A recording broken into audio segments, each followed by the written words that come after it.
जब हमारे देश में इतने सारे एक्सपर्ट्स हैं तो ये पता क्यों नहीं लगा कि सुशांत सिंह राजपूत का मर्डर है या सुसाइड है। But Monica, I am so sorry to say, I am very emotionally touched with Sushant Singh Rajput case. मैं ये जानना चाहता हूं, जब हमारे देश में इतने सारे एक्सपर्ट्स हैं तो ये पता क्यों नहीं लगा कि सुशांत सिंह राजपूत का मर्डर है या सुसाइड है। देखिए आशीष, इसमें बहुत चीजें इन्वॉल्व होती हैं, इसमें पॉलिटिकल मैटर्स भी इन्वॉल्व होते हैं, इसमें फॉरेंसिक ऑफिसर अपनी तरफ से फॉरेंसिक की ड्यूटी करता है। पोस्टमार्टम जिसने किया उसने I'm so sorry to intervene again. Yes As a forensic expert, मैं आपसे पूछना चाहूंगा कि सुशांत सिंह राजपूत का मर्डर था या सुसाइड था। आप थोड़ा एक्सप्लेन करो एंड साइंटिफिकली बोलना, आपने टेक्निकली हर चीज बोलनी है। मैं ये तो नहीं बोलूंगी कि सुसाइड था या ये मर्डर था, क्योंकि बहुत सारी रिपोर्ट्स हमें सोशल मीडिया पे सरफेस हुई। मेरे पास उसकी फैक्ट्स एंड फाइंडिंग्स पूरी मेरे तक नहीं पहुंची कि मैं उसको गो थ्रू करूं, तो मैं कंक्लूसिवली आपको ये नहीं बोल पाऊंगी कि वो सुसाइड था मर्डर या था। और बट मोनिका, ये तो पॉलिटिकली आप करेक्ट होने की कोशिश कर रहे हो, ये ऐसी बात थोड़ी होती है। मतलब पूरी दुनिया ने सुशांत सिंह राजपूत का केस पढ़ा है, किसी एक नॉर्मल इंसान ने भी सुशांत सिंह राजपूत का केस पढ़ा है। You being a forensic expert, बिल्कुल आप ये बोल रहे कि मुझे पता ही नहीं है। दिस इज नॉट फेयर यार। देखिए आशीष, मैं खुद सुशांत सिंह राजपूत की बहुत बड़ी फैन हूँ, और जब मुझे भी इस चीज का पता चला था, I was literally shaken and broken, I would say. तो हमदर्दी तो सभी को है। केस की जो फाइंडिंग्स हैं, जब तक, देखिए हम फैक्ट्स पे बात करते हैं, जब तक मेरे पास केस की फाइंडिंग्स नहीं आएंगी, सोशल मीडिया पे बहुत चीजें, मैं चाहती हूँ कि इसकी पूरी इन्वेस्टिगेशन हो, सीबीआई का इन्वेस्टिगेशन जो इसमें प्रोब हुआ, मैं खुद चाहती हूँ कि प्रोब होने से चीजें सामने आए, जस्टिस मिले उनको। जस्टिस फॉर एसएसआर का हैशटैग मैंने भी बहुत चलाया था, पर मैं being in this field I can not conclusively say anything. आज मैं कुछ बोलूं, कल मेरे ऊपर ही कोई चीज आ जाए, तो मैं ये कंक्लूसिवली नहीं बोलूंगी कि वो सुसाइड था या मर्डर था, जब तक मैं खुद वो सारी फाइंडिंग्स नहीं पढ़ूंगी। बट फैक्ट्स पे बात करो आप। उनके उस पे बात करें तो क्लियरली हम बोल सकते हैं कि हाँ, नहीं था वो, मर्डर चांसेस उसमें ज्यादा दिखते थे। कैसे बोल सकते हैं? देखिए, जैसे इंजरीज जो बॉडी पे होती हैं, जब पोस्टमार्टम होता है तो पोस्टमार्टम रिपोर्ट में सारी फाइंडिंग्स आती हैं, जो फोटोग्राफ्स और वीडियोग्राफ क्राइम सीन की जाती है, उसको देखकर, जैसे मैंने आपको एंटीमोर्टम पोस्टमार्टम हैंगिंग का सिचुएशन बताया, पोस्टमार्टम फाइंडिंग्स में भी कहाँ कहाँ बॉडी में इंजरीज होती हैं सब मेंशन होता है।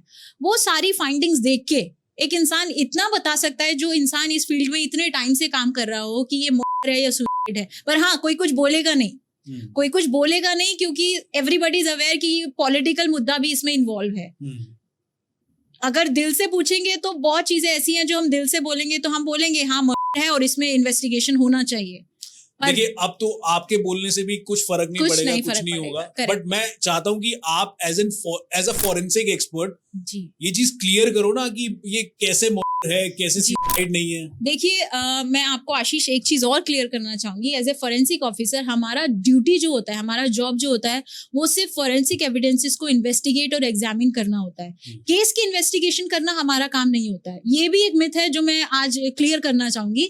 एक फॉरेंसिक ऑफिसर केस पे काम नहीं करता है। बट आपने पढ़ा सब कुछ है। हमने पढ़ा सब कुछ है, हमें पता है, और हमें ये भी बोला जाता है कि क्राइम सीन पर हम जब भी जाते हैं अपना मुंह बंद रखें, सिर्फ चीजों को ऑब्जर्व करें, डॉक्यूमेंट करें, बट अपना मुंह बंद रखें, क्योंकि वहां मीडिया वाले भी बहुत होते हैं। आज मैंने कुछ बोला, सोशल मीडिया पे पूरा सर्कुलेट हो जाएगा और बहुत सारी फॉल्स स्टोरीज कुक होने लगेंगी।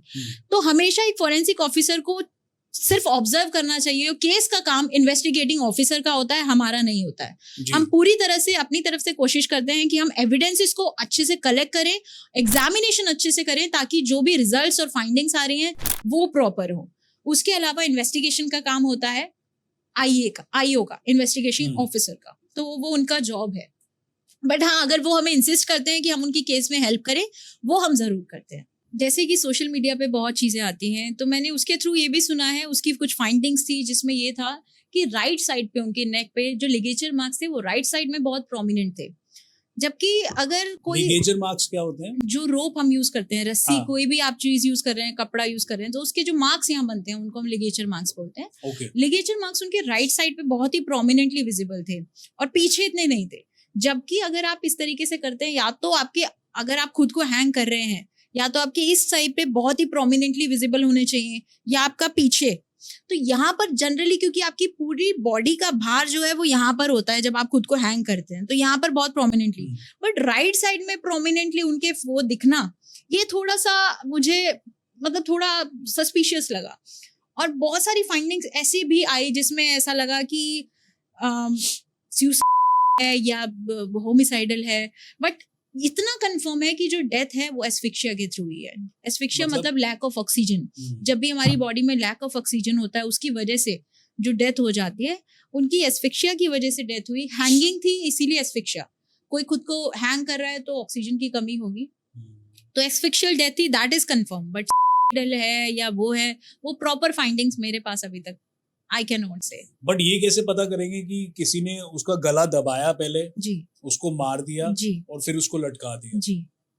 तो वो मार्क्स में कोई डिफरेंस आता है, क्या आता है? मार्क्स में आता है डिफरेंस, मार्क्स में भी आता है कि वही जैसे मार्क्स कितना प्रोमिनेंटली कौन से आपकी बॉडी पार्ट पे दिख रहा है।